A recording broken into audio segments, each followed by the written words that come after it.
Puji Shalom Bapak Ibu. Puji Tuhan di hari yang berbahagia ini, ya, hari pernikahan dari Fridolin dan Lydia. Kita akan mendengarkan kebenaran firman Tuhan terlebih dahulu, dan saya akan bacakan nats kita dari kitab Matius 19 ayat 6. Demikianlah mereka bukan lagi dua, melainkan satu. Karena itu apa yang telah dipersatukan Allah tidak boleh diceraikan manusia. Amin. Itulah pembacaan nats kita, dan kita akan melihat beberapa hal, ya, tentang pernikahan. Tentu saja pernikahan Kristen, dan satu lagi adalah pernikahan Alkitab, ya, karena orang Kristen banyak yang tidak hidup di dalam kebenaran Alkitab, ya. Tetapi baiklah, kita akan melihat yang pertama, pernikahan adalah ikatan dan komitmen. Pernikahan adalah ikatan dan komitmen. Ikatan perjanjian yang sangat kuat, yang diakui oleh manusia dan diakui oleh Allah. Ya, kehidupan pernikahan adalah perjalanan panjang yang harus dilalui sampai maut memisahkan. Di dalam pernikahan ada gelombang, naik turun kehidupan. Tetapi sekali lagi, pernikahan Kristen dan terlebih lagi pernikahan Alkitab, pernikahan adalah komitmen yang harus dipegang dan dijaga, baik susah maupun senang, baik dalam kekurangan, kelimpahan, atau segala keadaan. Kehidupan pernikahan memang dimulai saat kita mengikatkan diri, mengucapkan janji pernikahan di hadapan Allah di gereja bersama dengan pendeta. Tetapi realisasinya bukan hanya saat itu saja, ya, ketika ucapan di dalam gereja di hadapan Tuhan, di hadapan pendeta. Realisasinya, ya, pernikahan itu adalah di dalam kehidupan nyata, kehidupan sesungguhnya. Itulah realisasinya. Role model kita di dalam ikat janji, ya, atau ikatan perjanjian pernikahan ini, role model kita adalah Allah dan Abraham. Di dalam kitab Kejadian 17 ayat 7, Allah sebagai Allah yang maha kuasa berinisiatif mengikatkan diri di dalam ikat perjanjian dengan seorang manusia yang bernama Abraham. Dikatakan di dalam Kejadian 17 ayat 7, aku akan mengadakan perjanjian antara aku dan engkau serta keturunanmu turun-temurun menjadi perjanjian yang kekal, supaya aku menjadi Allahmu dan Allah keturunanmu. Supaya aku menjadi Allahmu dan Allah keturunanmu. Dan nyata, Allah selalu setia dan selalu memperbaharui perjanjiannya kepada keturunan dari Abraham. Itulah komitmen. Ya, demikian juga Abraham. Ya, dengan berbagai macam ujian, dia nyata setia kepada Allah. Itulah role model kita. Perjanjian Allah dan Abraham. Di dalam Alkitab, ya, ikatan perjanjian pernikahan ternyata juga adalah simbol dari hubungan atau ikatan antara gereja sebagai jemaat dengan Yesus Kristus sebagai kepala gereja. Mari kita membayangkan Yesus sebagai kepala gereja dan gereja, tubuh Kristus atau kita orang percaya, dikatakan sebagai mempelai Kristus. Hubungan yang luar biasa antara Kristus dan gereja. Dan yang luar biasa adalah Alkitab mengatakan bahwa pernikahan Kristen atau tanda petik pernikahan Alkitab adalah simbol dari hubungan antara Kristus dan gereja. Kita membayangkan betapa seharusnya pernikahan adalah eksklusif, pernikahan adalah kudus adanya. Di dalam kitab Efesus 5 ayat 32, rahasia ini besar, tetapi yang aku maksudkan ialah hubungan Kristus dan jemaat. Jadi mari kita menyadari, ya, bukan hanya untuk mempelai, tetapi buat kita semuanya, ya, yang sudah menikah dan anak-anak muda yang akan menikah, betapa dahsyatnya pernikahan yang eksklusif, yang seharusnya adalah kudus karena melambangkan hubungan antara Kristus dan gereja. Sedikit saja saya menyinggung, hubungan seks sebelum pernikahan itu merusak kekudusan pernikahan.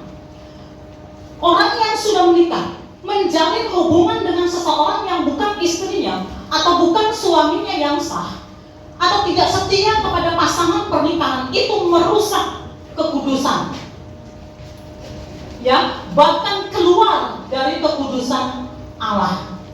Mari kita menyadari, kita orang Kristen, setiap kita yang terlibat di dalam kecemaran tersebut, kita harus sungguh-sungguh bertobat dan sungguh-sungguh mencari wajah Tuhan. Mari kita menyelesaikan segala hal yang cemar di dalam diri kita dan di dalam pernikahan kita. Selesaikan di dalam pertobatan untuk kita bisa menghormati kekudusan Allah. Betapa dahsyat pernikahan Alkitab. Dan jika kita tidak menghormati Allah, Allah pun tidak menghormati kita. Jangan heran kalau hidup kita ini jauh dari damai, sejahtera. Itu yang pertama, pernikahan adalah ikatan dan komitmen. Yang kedua, pernikahan adalah kekuatan. Di dalam kitab Matius 12 ayat 25, setiap kerajaan yang terpecah-pecah pasti binasa, dan setiap kota atau rumah tangga yang terpecah-pecah tidak dapat bertahan. Jadi seharusnya pasangan, suami istri membangun unity, karena unity adalah kekuatan. Unity, kesatuan, itu membuat keluarga menjadi kuat. Kuat untuk mewujudkan hal-hal yang baik, kuat untuk melewati badai dan tantangan. Karena di dalam kehidupan, badai dan tantangan itu adalah bagian dari manusia. Di dalam kitab Pengkhotbah 4 ayat 12 dikatakan, dan bila mana seorang dapat dikalahkan, dua orang akan dapat bertahan. Tali 3 lembar tidak mudah diputuskan. Tali 2 lembar adalah suami dan istri, tetapi tali 3 lembar adalah suami, istri, dan Roh Kudus. Tali 3 lembar, ya, kita yang tahu tali temali, kita yang mengerti tahu tali temali.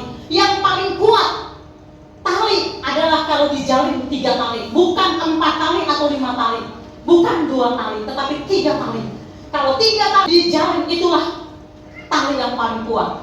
Oleh karena itu buat kita semua, pernikahan kita, keluarga kita, kalau kita suami dan istri bersatu bersama-sama dengan Roh Kudus, tali 3 lembar, tali 3 lembar. Tidak ada yang bisa menggoyahkan, mematahkan, menghancurkan tali 3 lembar. Nah, oleh karena itu keluarga yang kuat adalah keluarga yang selalu menyertakan Tuhan. Dan pernikahan adalah membangun mezbah Allah. Apa yang kita pikirkan tentang pernikahan? Ya, sesungguhnya pernikahan itu seharusnya adalah membangun mezbah Allah. Membangun mezbah Allah, suami dan istri.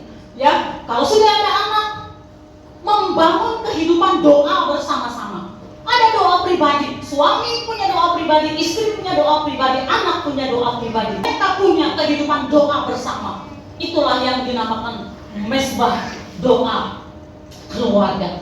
Dan itu membuat keluarga kuat ketika kita menghadapi badai dan berbagai macam tantangan dan pergumulan. Mezbah keluarga. Dengan mezbah keluarga, istri, suami tidak akan berperang, tidak akan saling menghancurkan satu dengan yang lain, tetapi kuat.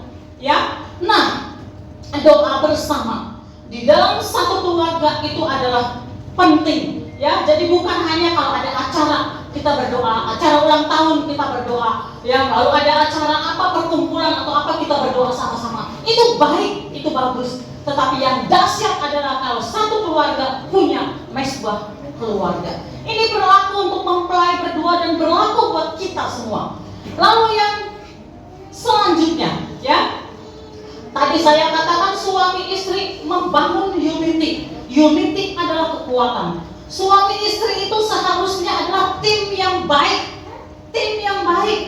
ya, bukan saling, ya, menyalahkan, saling sikut. Tim yang baik, bicara tim yang baik harus untuk tujuan yang baik.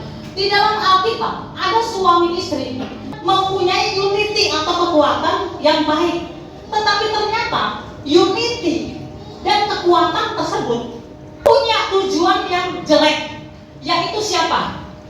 Ananias dan Safira. Mereka unity bersatu untuk berbuat kejahatan, dan kejahatan mereka adalah membohongi Roh Kudus, membohongi Tuhan. Dalam hal apa? Dalam hal uang. Ya, oleh karena itu pernikahan Kristen dan terlebih lagi pernikahan Alkitab, kita harus membangun unity yang baik, kesatuan yang baik, menjadi tim yang kuat, yang baik untuk tujuan yang mulia. Yang terakhir, yang ketiga, ya. Tadi yang pertama, pernikahan adalah ikatan, pernikahan adalah komitmen. Yang kedua, ya, pernikahan adalah kekuatan, ya. Seharusnya pernikahan kita adalah kekuatan. Kita semakin kuat, semakin melakukan sesuatu yang besar, melakukan sesuatu yang dahsyat. Yang ketiga, yang terakhir, kebahagiaan di dalam pernikahan itu tergantung diri kita sendiri. Ya, sedikit saya mau bukakan, ya. Karena di dalam gereja kami, salah satu pelayanan utama kami adalah pelayanan konseling dan pemulihan. Ya, sejak tahun 2002, sekarang 25. Yang kami alami dan kami tahu di dalam pelayanan kami, ya, kami banyak sekali menghadapi, ya, konseling yang punya masalah di dalam pernikahan, di dalam keluarga. Saya mau kasih tahu, ternyata banyak orang stres di dalam pernikahan. Ternyata banyak orang menyesal menikah. Ternyata banyak orang hidup dengan topeng kepura-puraan. Di luar seperti keluarga yang bahagia, keluarga yang harmonis, tetapi sehari-hari hidup hambar dan hubungan dengan pasangannya seperti duri di dalam daging. Ini fakta. Ya, oleh karena itu kita harus masuk kepada pernikahan Alkitab. Ya, pernikahan adalah proses belajar seumur hidup. Belajar mengalah, belajar merendahkan hati, belajar menghormati, belajar mengampuni, belajar saling mengerti. Dan itulah yang menjadikan keluarga sehat, keluarga bahagia, keluarga sejahtera. Dan kalau kita mau melakukan itu, tanpa kita sadar kita akan mengalami pertumbuhan karakter.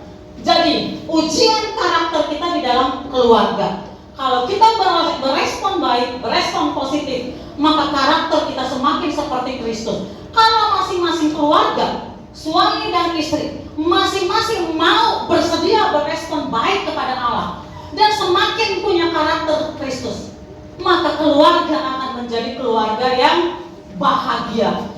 Kebahagiaan bukan tergantung dari harta, bukan tergantung dari orang lain, ya, bukan tergantung dari keadaan, tetapi kebahagiaan tergantung dari diri kita sendiri. Jadi itulah yang saya sampaikan. Khotbah yang saya sampaikan bukan hanya untuk kedua mempelai, mereka harus menyerap 100%, tetapi juga buat kita semua, termasuk buat saya pribadi. Allah menginginkan banyak orang, banyak keluarga dipulihkan. Allah menginginkan banyak anak-anak dipulihkan. Ya, karena anak-anak menjadi baik, menjadi sukses, itu berasal dari keluarga yang di dalam keluarga tersebut ada Tuhan, ada Roh Kudus. Maka anak-anak bertumbuh sehat di tengah-tengah keluarga seperti itu. Kita tunduk kepala dan kita berdoa. Bapa di surga, terima kasih Tuhan. Ini kebenaran